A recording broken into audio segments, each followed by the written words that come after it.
This video isn't about seeing Shia Labeouf. This video is about showing you that if you dedicate yourself to something, you can make anything happen.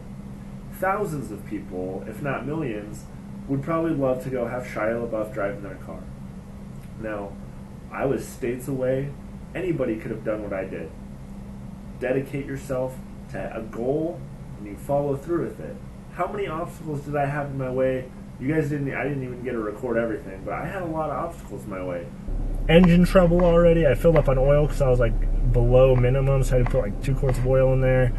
Some air filter thing fell off in my engine, and I'm 4 minutes in, so I'm doing good so far. There was a fucking truck that blew up. Once I got to where I thought he was, it turned out he was actually double the distance, so I had to go even farther. Now he's another 4 hours away, so that makes it an 8-hour trip. Mother of God! Once I got there, I had to just sit around for hours reloading some page. How long can I fucking wait here in this damn parking lot?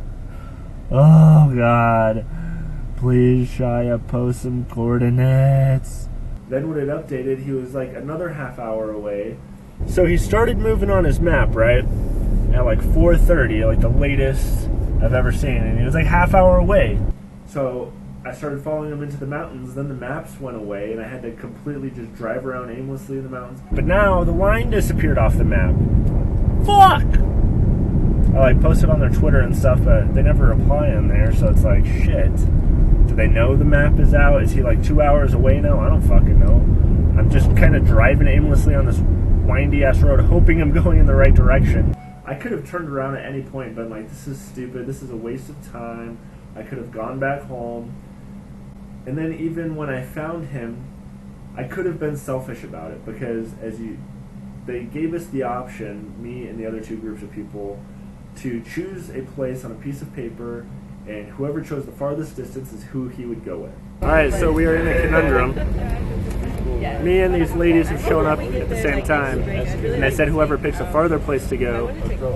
This is a 360 camera, and I'm being filmed by that. Oh, excellent. Yep, so you can see him too. But whoever picks the farther place to go is going to be who wins. I could have been selfish and said, okay, I'm going to pick somewhere super far and get them all to myself. So the question, this is like a hard game show. I don't even know. The question is, should I choose like Alaska? But this is a once in a lifetime experience, something like this. So why would I want to hold back those other groups of people from having an experience for themselves as well? We're down to go anywhere, honestly. But So yeah, am I, we but picked that's the what I'm location. I know, we're trying to pick something. Maybe we could just all get together. We could Get do like that. a minivan. There you go. I'm down. You know what? Okay, so I might get an extra few hours of driving with him. That's great, but then they don't get anything out of it. Why be selfish about it? You know, and honestly, it actually worked out in the end that I suggested, hey, no matter where we go, let's just split up the time. Whoever picks the furthest destination gets to pick the spot, but you guys are all agreeing to split that drive. Correct. Right. That's agreed upon. That's agreed. Everyone. Because if I had been selfish and said, okay, let's go for it, and I chose somewhere far away, the place I chose would have lost. Okay, so your location is The Great Lakes in North Chicago. North Chicago. Okay, yeah. Orlando, Disney World. Orlando. I'm not anywhere close. Where would you pick? Wilmington is like... So Chicago would be the furthest distance, so we're going to Chicago. And they beat me by like an hour. So had I been selfish, I wouldn't have drove with him at all. So please, in your everyday lives, you'd be surprised. Don't always be so selfish about everything. It'll pay you back sometimes. Alright guys, so we decided to split up the time 3 ways. There's 3 of us, so instead of one of us getting the whole thing, 3 of us are getting there it is. 3 of us are splitting it 3 ways. So I'll get about 3 hours, they'll get about 3 hours each as well. Shia and the crew are packing up the trunk. We're all kind of exchanging numbers. I'm holding their camera. And your camera. Anyway. So, should be a fun trip. Now I'll be heading back to Florida. Told you guys, dedication can get you anything. Now, I'm pretty sure I got along with Shia Labeouf. He was actually a really cool, really down-to-earth dude. And they don't say that. That's dope, man. What's up? Alright guys, so we're driving with Shia Labeouf. Luke and Nastja are here also. Yes. Hey. You guys can introduce yourselves. Yeah. Hi, I'm Nastja. Hey, I'm Luke. And so, tell everyone how you guys know Shia and how you got involved with all this. I mean, we've been working together, me and Nastja, for 10 years. About 10 years. 10 years, right? Yeah, we went to art college together. Yeah, and then Shia joined, and we had a three-way art thing going on. What are you hoping to get most out of this experience, particularly? I think it's really working. It's kind of exceeded our expectations in terms of like community that's built, and it's really made the country feel tiny. So what inspired you to do this whole thing? You've been doing all sorts of like creative art projects and stuff.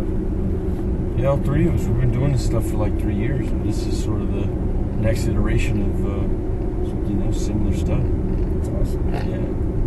What's your goal with it? You just wanted to travel, or just make fans? I'm trying to find meaning, dude. I'm trying to figure out why we were doing this, but I mean, as of right now, big impetus for me jumping out here, just me personally, and this is really based, is like just making friends. That's cool. Yeah. Yeah, I guess you'll know people in a bunch of different states. It's fucking cool, dude. Building a little squad, family where... Well, I mean, I was telling my wife, man, I don't know any other celebrity that would do this sort of thing, so it's pretty cool. I don't know fucking people that do this, Right. Plus, Nastja did this this badass piece before we came out here. It was sort of the same show, but on a horse. What do you mean, on a horse? I was riding this horse blindfolded for the evening, and the idea was that he would take me anywhere. So I did it like direct. Were you like in the mountains or like in a city? Yeah, it was like mountains. That's cool. So I've seen on like Twitter and Facebook and stuff. How do you deal with the like social media criticism from all these different projects you do? Which criticism specifically do you mean? Well, like you mean just like, oh, you fucking crazy guy again? Yeah, exactly. Bullshit stunts. Yeah.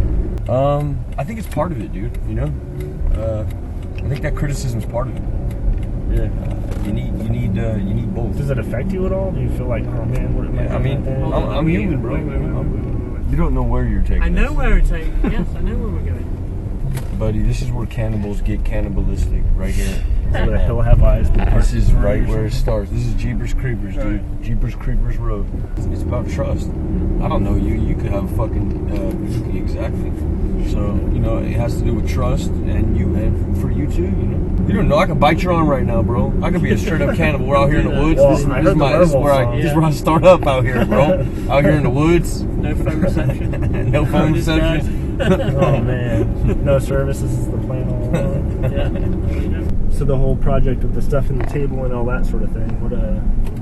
What inspired you to do that? I was out of my fucking mind. I was brokenhearted and depressed and. Brokenhearted from what? From someone? I fucked up. Yeah. So I was making these Transformers movies and making like really good money, and like I thought that was what life was about. Poor kid making that kind of money, like you hit a rocket ship, all your problems are solved, and then you realize, wait, you didn't even meet any of your problems yet. Anyway, long story short, I started feeling like I wasn't doing nothing that spoke to my heart or my soul or anything that was really worth it. I was just going through a crisis, like an existential crisis, trying to figure out myself. And I wanted to make this short film, stole an idea from this guy named Dan Klaus, this really brilliant idea, and I was really ashamed of my idea, so I ran with his. Made a short film with my friends. It goes to Cannes, wins an award. I never attributed a writer's name, so I basically stole this dude's work line for line. Okay. Internet exploded. They're like, fuck this guy, hang him. And I tried to apologize using the internet, and it didn't translate well. Place. So not always. I mean, I thought that way too. We did that. That was sort of my way of being able to sincerely deal with that. And also myself.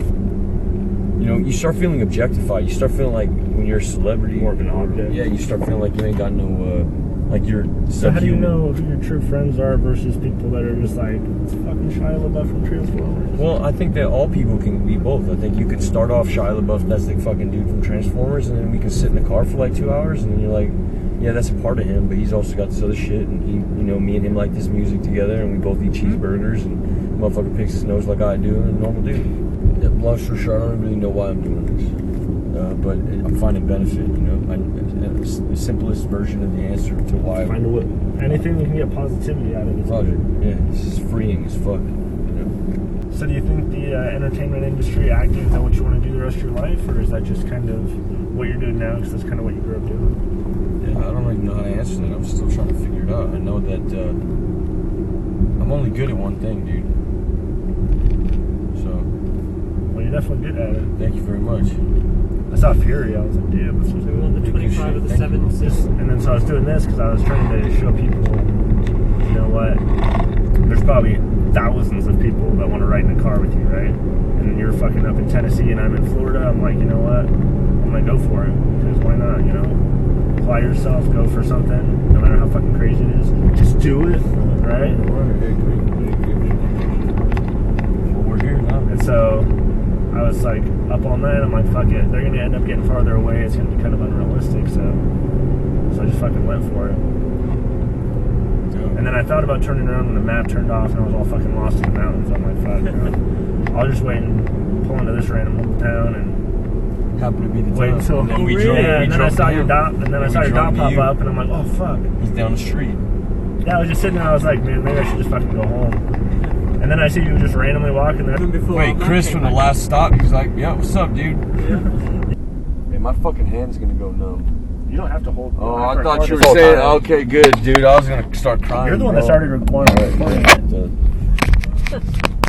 Hey guys, so that's all the footage I'm going to show you of me and Shia Labeouf talking. There was a lot more footage, and even after the cameras went down, me and him talked for a really long time. I mean, we drove for about 3.5 hours. And when you take away the cameras, when you take away the media, and he doesn't have to put on a front, and he's just sitting in a car with you, he's a normal person. Just like any movie star is. You know, and that's part of why I'm not showing you a bunch of the footage, is just because a lot of it was more personal stuff. And it's really about the experience of being there. He's only about halfway through this entire project, so what I implore you to do, if you want to meet him, there is nothing stopping you, unless you're working or something, obviously. But if you got a couple days off work and he's in your area, go find him. Go do whatever you got to do to accomplish meeting him, talking with him, get to know the guy. Anybody can do what I just did. Or any goal you have, you can accomplish if you put your mind to it without having any excuses, without giving up when there's obstacles in your way. You know what I mean? It's very easy to take the easy route. It's very easy to say, nah, that's too much, that's weird, that's crazy, I don't want to be a stalker going after Shia Labeouf, whatever. I just can't explain it. You have to be in the car with the guy and experience what a good person he is, honestly. He's very respectable. He's very, he has a different way of looking at the world than a lot of people. And he's a very deep guy. And I think there's a lot of us out there who were posting Facebook videos like this. We're posting selfies, post pictures of us at parties. Social media, just like the normal media, will portray us differently than we truly are. Anyone that knows me on a deep level knows that probably a lot of people don't know what I'm really like. The media portrays him so wrong, it's crazy. Anyways, I don't know where I'm going with all this. I hope you enjoyed this video. If you were looking for a huge, long conversation with Shia Labeouf and didn't get that through these 3 parts, I'm really sorry, but it is what it is. The idea is just to show you that you can accomplish anything. Everything I've ever wanted in my life, I've gone for and I've gotten. You know, I went from a college dropout with no goals in life to having a great career, a great family. I've been in a few movies now. I've had movie stars in my car. And there's nothing special about me. There's nothing special about me. Anybody can accomplish anything. So if you're sitting at home, you don't know what you want to do with your life, you have dreams but you don't know how you're going to make them come true, just one step at a time. Just start going towards those dreams. It's like headlights in the dark. You can drive all the way from California to Washington only seeing a few feet in front of you at a time. You know? Just taking those steps. And I don't really know how to end this video other than saying, just do it.